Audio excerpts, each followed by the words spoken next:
Good day to you. I thought going forward that I would now try and speak more like the other reviewers.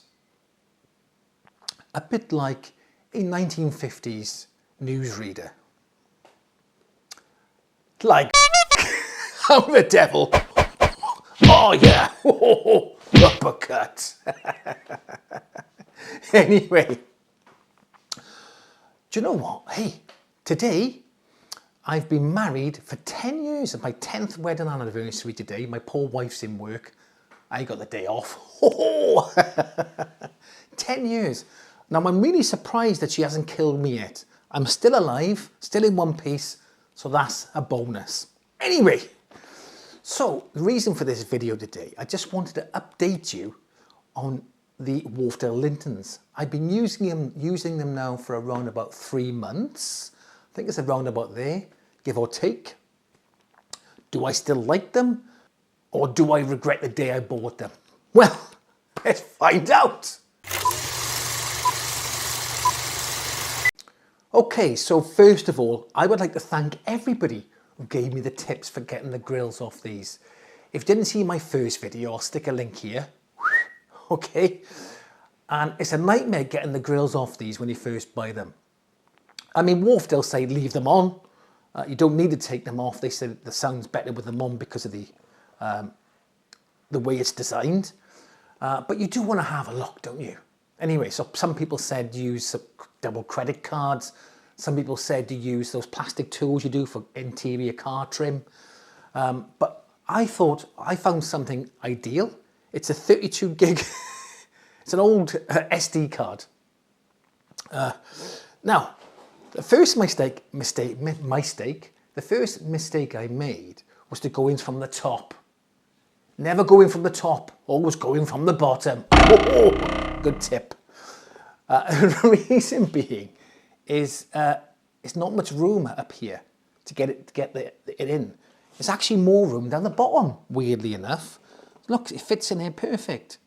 And all you do, pop that in there, and off it comes. Easy peasy, lemon squeezy. And no marks. Yes, still got a mark there from my last video. Fuming. So anyway, just to remind you, to give you some specs, you got a 25mm 1-inch soft dome tweeter, 135mm 5-inch mid-range, 200mm 8-inch driver base. It's ported on the back.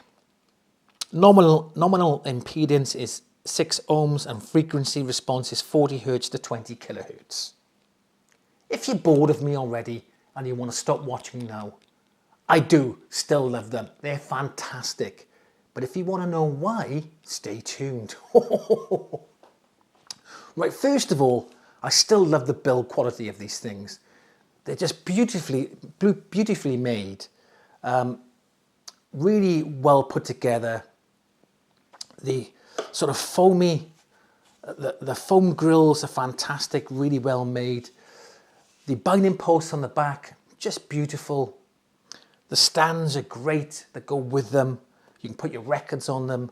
The overall look of them, just like really, really nice. Just lovely, well built. Now, rather than give you just a say, oh, they sound great and the bass is this, I want to compare them to my previous speakers, which were the Dali Oberon 5s. Now, Dali Oberon 5s are a very good speaker, or speakers, okay? And a lot of people ask me in the comments, how do they compare to the Dali Oberon 5s? Well, I can tell you straight off, I prefer these to the Dali Oberon 5s, but I'll give you my reasons why. So, the first glaringly obvious thing is the bass. The Lintons have far more bass extension than the Dalis. Now the Dalis, for the size, they're quite a small floor stander, but they put out some bass. They really do, but they just cannot compete with the Lintons in that department. I mean, these, you could even say that you don't even need a subwoofer with these. Depends on the music you're listening to. If you listen to music that goes below 35 Hz, then maybe, but these go way low enough for me. I don't think I need a subwoofer for the music I listen to. When it comes to the mints, they're about the same. I would say that the Lintons are a little bit warmer, and the Dalis are not as warm, okay? And the mid's probably a little bit more recessed on the Lintons than the Dalis, but we're talking small amounts here. And with the treble, it's about the same. Off axis, do you know when you stand up or move to the side? I'd say they're on par. I really would. The Dalis were probably a little bit better on vertical axis, but I'd say horizontal axis, I think the Wharfedales were better than the Dalis. So a bit of an even keel there. But even though the Dali Oberon 5s are a floor stander, a sort of typical floor stander, I mean, they class these as a bookshelf, although, is it a bookshelf? I don't know, it's quite big for a bookshelf, isn't it? These are more room filling. The Lintons are more room filling than the Dalis, which surprised me. They do fill the room a lot more.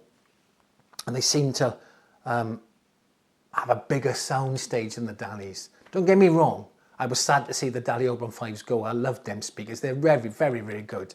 But I do think it's worth paying the extra £400 for these, in my personal opinion. Now, someone told me in the last video, in the comment section of the last video with these, that I look like Crosshair from Bad Batch. I mean, do I?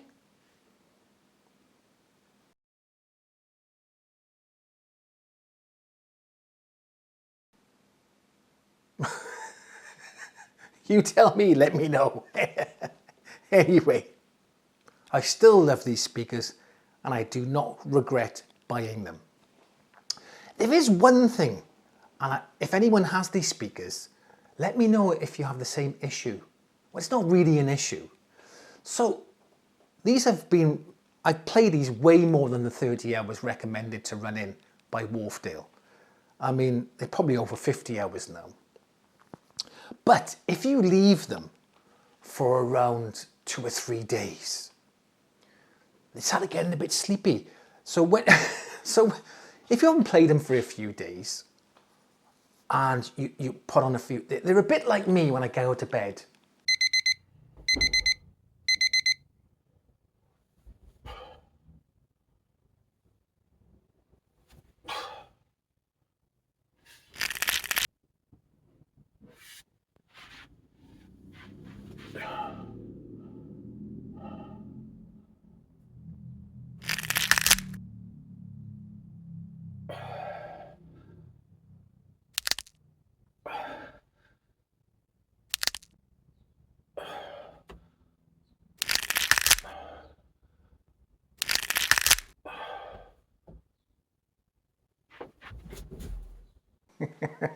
Okay.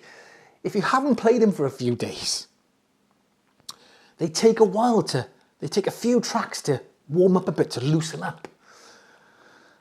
Maybe they need more running in. It could well be that, okay? But I do find that it was only like maybe over the weekend or so, last week. I didn't play them at all for three, maybe 4 days. I was just busy doing other stuff.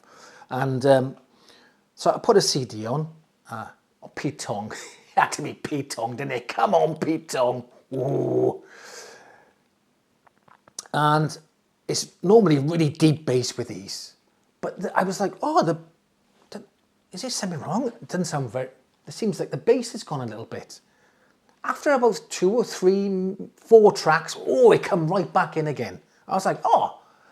So, you may or may not have this happen to you, but sometimes if you leave them for a while, they do kind of seize back up a bit and need a bit of warming up if you haven't used them for a few days. Let me know if anyone else has experienced that in the comment section. Okay, so let's wrap this up now. I still love them, still great. I would never go back on my decision. If you've got this far, thank you so much. Really appreciate it. And for those people who didn't get this far, you are tossers. Now, they're never going to see this, are they? Because if you watch this far, you're not a tosser, you're a legend. Anyway, thank you. I'll catch you in the next one.